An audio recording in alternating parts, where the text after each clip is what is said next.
Buddhism begins with a man. Later in his life, kings would bow before him, and untold amounts of people came before him to ask not who, but what was he. "Are you a god?" they would ask, to which he replied, "No." "Are you an angel or a saint?" Once again, he answered no. "Then what are you?" they begged to know. To this he answered simply, "I am awake."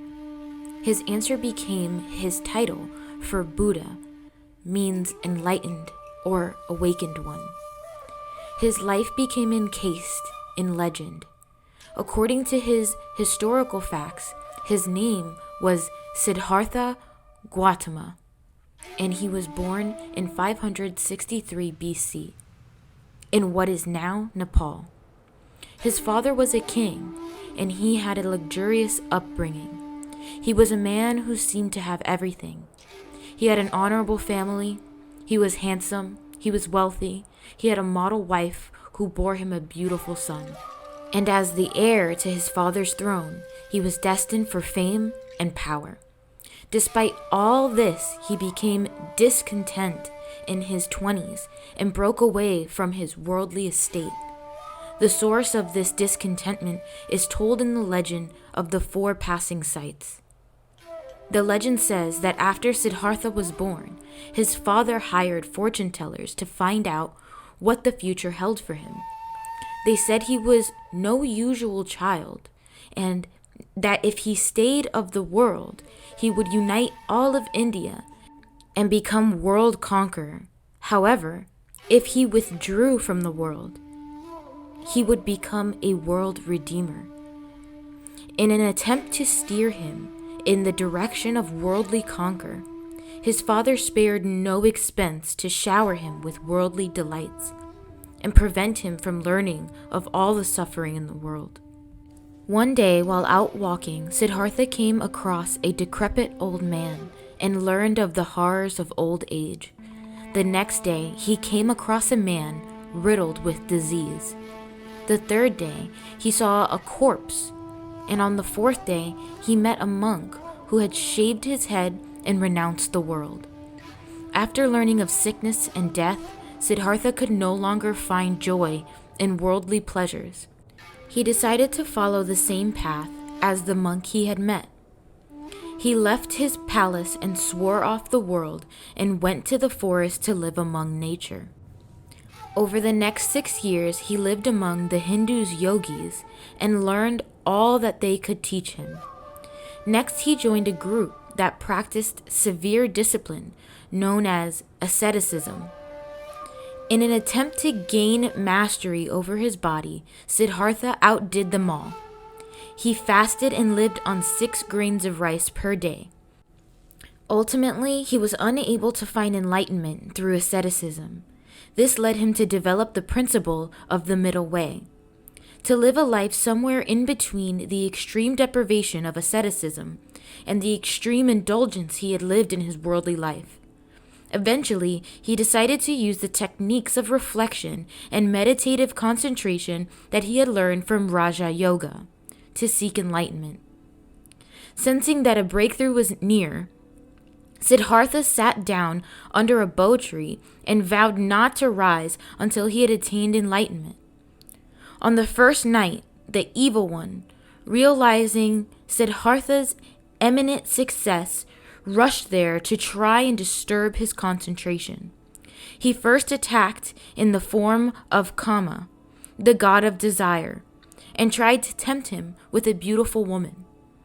After this play failed, the evil one tried again in the form of Mara, the god of death. Mara's army attacked him with hurricanes, torrential rain, and flaming rocks. But Siddhartha had completely transcended his finite self. As soon as their weapons entered his field of concentration, they immediately were turned into flower petals. Siddhartha then touched the earth with his right fingertip, and the earth responded by roaring with 1,000 voices, "I bear witness." The Mara's army fled in fear. Siddhartha's meditation deepened. And by the morning, he had finally attained enlightenment. He had become the Buddha. All the secrets of the universe revealed themselves to him, and he remained under the Bo tree overwhelmed with bliss for 49 days. He finally opened his eyes. Mara was there waiting with one final temptation. He cunningly told him nobody could possibly understand this enlightenment, and to try and teach others of how to achieve it would be a waste of time. Instead, he should just leave his body behind forever and slip into permanent nirvana. Buddha was almost convinced, but finally he said, "There will be some who understand." And Mara was banished forever. Buddha spent the rest of his life wandering around India, spreading his message and challenging the Brahmin practitioners of Hinduism. After ministering for 45 years, he died of dysentery at the age of 80 around the year 483 BC. During his life, he accepted everyone, no matter what wake of life they were from. There was always pressure from his followers to raise his status to a god, to which he consistently rebuked them, claiming nothing but humanness and being open about his own shortcomings. Buddha was blessed with an almost supernatural ability to size up one's character on sight. There are accounts of him proclaiming sainthood on homeless beggars for the purity he saw within them. His whole life, he had the conviction that he was on a cosmic mission to help the bulk of humanity, who were lost and desperate, in need of guidance. People were moved by the Buddha's sacrifice, choosing to give up his life of royalty to instead live a modest life dedicated to helping others. The religion of Buddhism sprung out of Hinduism seemingly overnight. Part of the reason Buddhism gained so much popularity so fast was because the corruption that had infiltrated the religious leaders in Hinduism. To counteract this corruption, Buddha preached a religion devoid of authority. He wanted to break the monopoly the religious leaders had on the religious teachings and give them back to the people. Buddha also preached a religion devoid of ritual. He believed that rituals were completely useless when it came to the hard work of ego deflation that spiritual growth calls for. Buddha did not put any value in speculation as many other religions did. The path that he laid out was practical and did not require explanations of the metaphysical. He explained this in his famous parable of the arrow smothered in poison. In the parable, a man is shot with a poisonous arrow. His friends and family rush to get him a surgeon before it is too late. But instead of accepting the help, he refuses all medical attention until he can first know everything about the man who shot him and everything about the arrow itself. This is the same, Buddha says, as the one who wastes time pondering on whether the world is eternal or finite, or whether there is a soul distinct from the body, or what happens after death.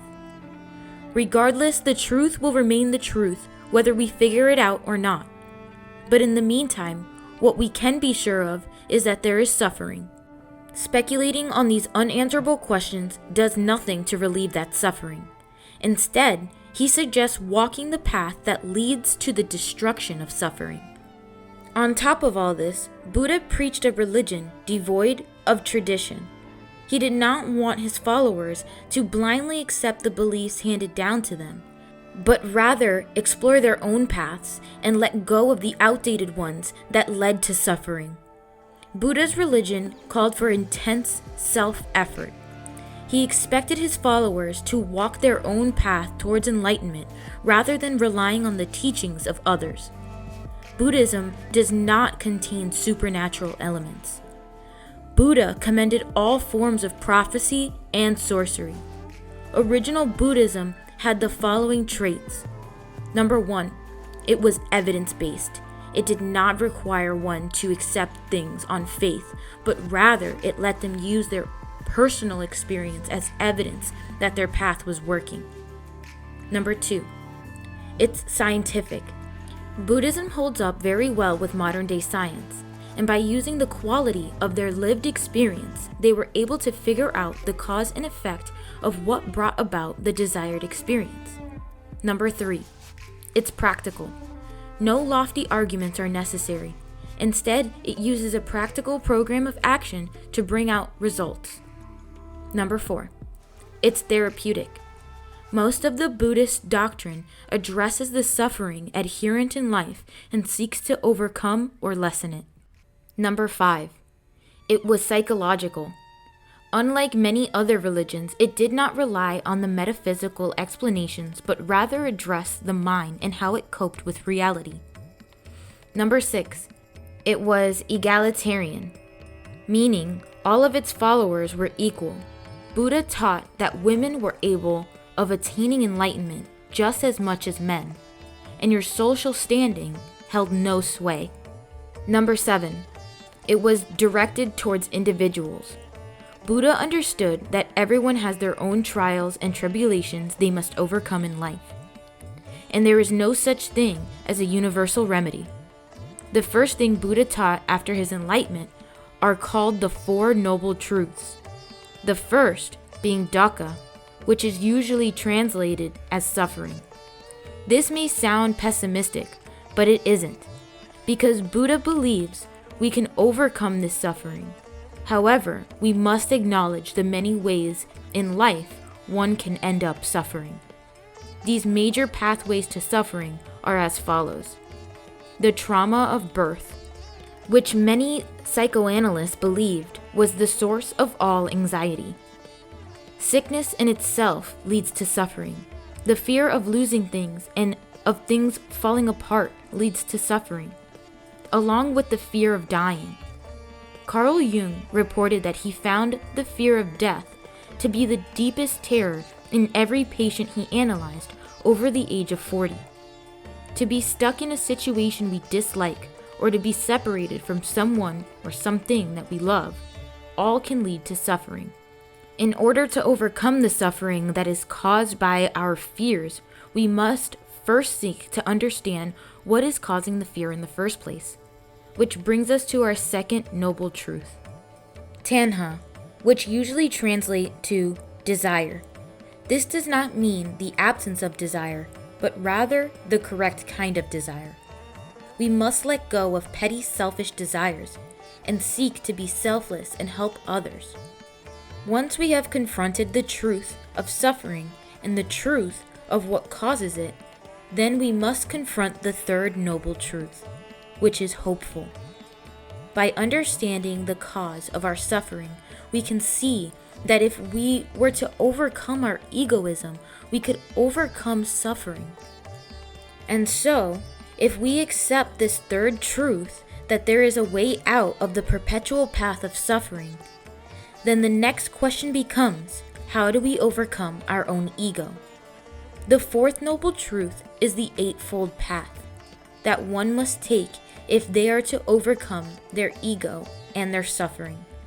The Eightfold Path is a treatment for the mind creating the suffering. It treats the mind with practice and discipline. Buddha breaks this process down into 8 steps, hence the name Eightfold Path. The first step being finding the right views. Buddha knew that you need to believe in something, and that some intellectual concept must be established to orient oneself on their path. This is what the Noble Truths are for. They orient us away from suffering by overcoming selfish desires. The second step is finding the right intent. In the first step, we make up our minds to seek enlightenment. In the second step, we are making up our hearts. Do we truly desire enlightenment, or are we still on the fence? The third step is using right speech. We must make many changes on the Eightfold Path, although only speaking the truth is the ultimate goal here. People usually fall short and must first start off with being aware of how often they fall short and deviate from the truth. And then with practice, they can gradually overcome deception of self and others. Then we can strive to use our speech for good instead of gossip and slander. We can use it to lift up and encourage. The fourth step is right conduct. We must avoid acting selfishly and seek to be selfless. Buddhism even has a set of 5 precepts similar to the 10 Commandments. They are, number 1, do not kill. Strict Buddhists apply this to animals as well and are vegetarians. Number 2, do not steal. Number 3, do not lie. Number 4, do not be unchaste. This means we must have some self-restraint with our sex drives, lest they get in the way and distract us from enlightenment. Number 5, do not drink intoxicants. The 5th step of the Eightfold Path is right livelihood. Our work life takes up a majority of waking attention. If your job pulls you away from the principles that Buddhism lays out, then you will never achieve enlightenment. Therefore, it is important that you find a job that promotes life rather than destroys it. The 6th step is right effort. It takes tremendous willpower to reach the goal of enlightenment. We must establish virtues while curbing passions and destructive mindsets that will get in the way. The 7th step is right mindfulness. The most loved of all Buddhist texts, the Dhammapada, opens with the words, "All we are is the result of what we have thought," and "All things can be mastered by mindfulness." By being mindful and continuing to self-examine, we can begin to overcome the ignorance that causes troubles in our life. The final step of the Eightfold Path is right concentration. By mastering concentration in one's meditation practices, they can completely lose all sense of self and merge with the cosmos and achieve enlightenment. Buddha referred to this as the loss of the finite self and subsequent enlightenment as nirvana. Nirvana is a permanent state of bliss. This concept is very similar to the goal of the Hindu Raja Yoga. But Buddha did not believe in an actual God or a soul. Instead, he believed that what happened in the mind was more real than the physical world of matter. After the death of Buddha, a rift began to grow amongst his followers, and within a century, Buddhism had split into 2 sects, Mahayana Buddhism and Theravada Buddhism. Theravada Buddhism believes that the primary goal is to achieve nirvana, whereas Mahayana Buddhism believes, since Buddha rejected the temptation to remain in nirvana, the primary goal is to lessen the suffering of others. Theravada Buddhism believes that the individual stands on their own, on their path towards progress and in the universe.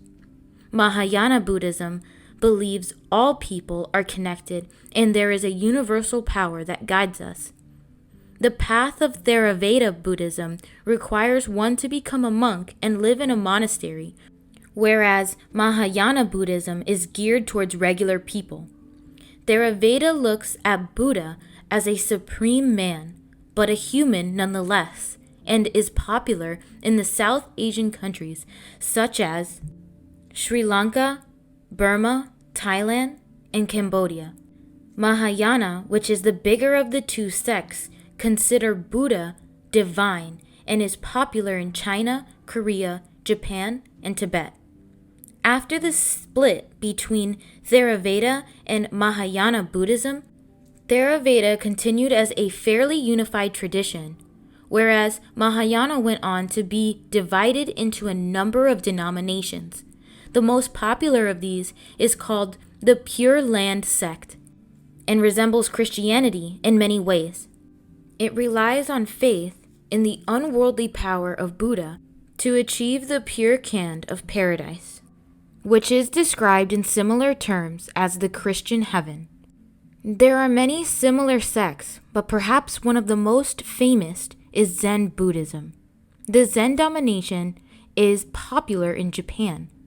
Buddhism has spread to China from India around 520 AD, and from China to Japan in the 12th century.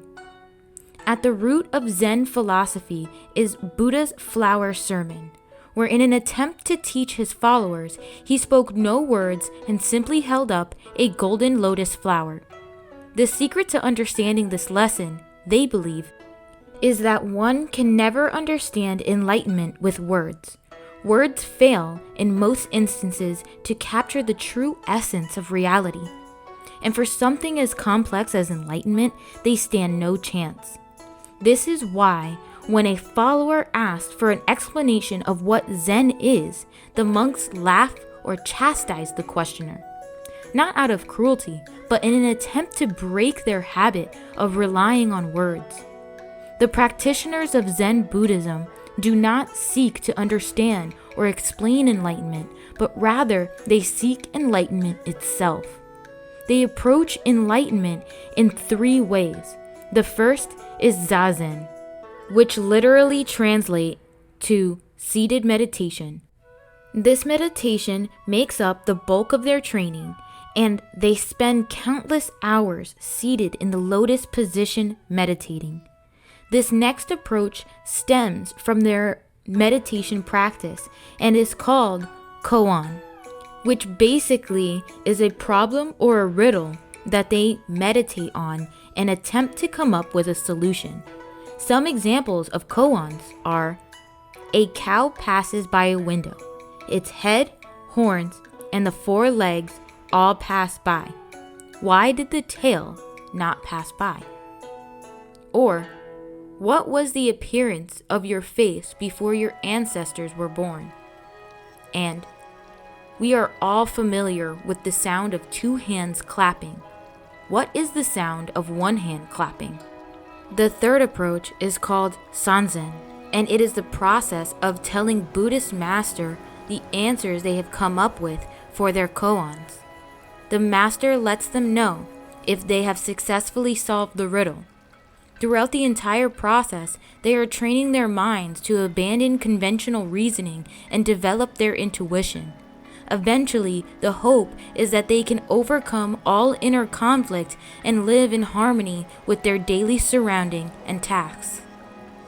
Rather than seeking truth, they instead cease to hold any opinions at all. Only then they can transcend the boundaries between the finite self and the infinite. The other popular sect of Mahayana Buddhism is known as Vajrayana Buddhism. Although the Vajrayana sect has its roots in India, it is still popular in Japan and most famous for its followers in Tibet. At the heart of the Tibetan Buddhism is Tantra, which was founded by medieval Hinduism. Tantric teachings indicate that everything is connected. In Tibetan Buddhism, they use these principles and offer a path to nirvana that can be achieved in a single lifetime.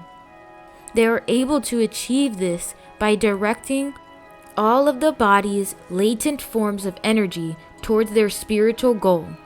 One of the many forms of this energy is that of sexual energy, which is why in the West, most people who have heard of Tantra automatically equate it with sex. However, this picture is incomplete. All forms of physical energy are used on their spiritual journey. Unlike the Raja Yoga of Hinduism or the practices of Zen Buddhism, where the practitioner must sit still and reflect quietly so that the mind can overcome the body, Vajrayana Buddhism uses movement of the hands to weave symbols and constant uttering of sacred syllables and deep-throated chanting. The hand gestures are known as mudras. The sacred syllables and chanting are called mantras. And they also use beautiful mandalas to focus their eyes on during these rituals. They admit that movement and sound can distract one while meditating. However, they don't believe that these things are always distracting. And by using them properly, they can actually help one focus and overcome the inner mental distractions. Internally, the practitioner attempts to visualize whatever deity they are attempting to conjure and merge with. The most famous practitioner of Vajrayana Buddhism is His Holiness the Dalai Lama. Unlike the Pope or other religious leaders, the Dalai Lama's purpose is not to define doctrine or rule his people, but rather they look at the current Dalai Lama as the purest incarnation of their sacred principles of compassion and mercy. We have distinguished many different forms of Buddhism, but they are all united by a few factors. The first being that they all revere a single founder form whom they claim their teachings come from. They also have a similar goal. They believe that life can be viewed as a river, and we all start on the same side of this river, on the bank of ignorance. Far away, on the other side of the river, is the bank of enlightenment. Buddhism, whatever sect it may be, is the raft in which its followers use to set sail from the shores of ignorance and head towards the unknown bank of enlightenment.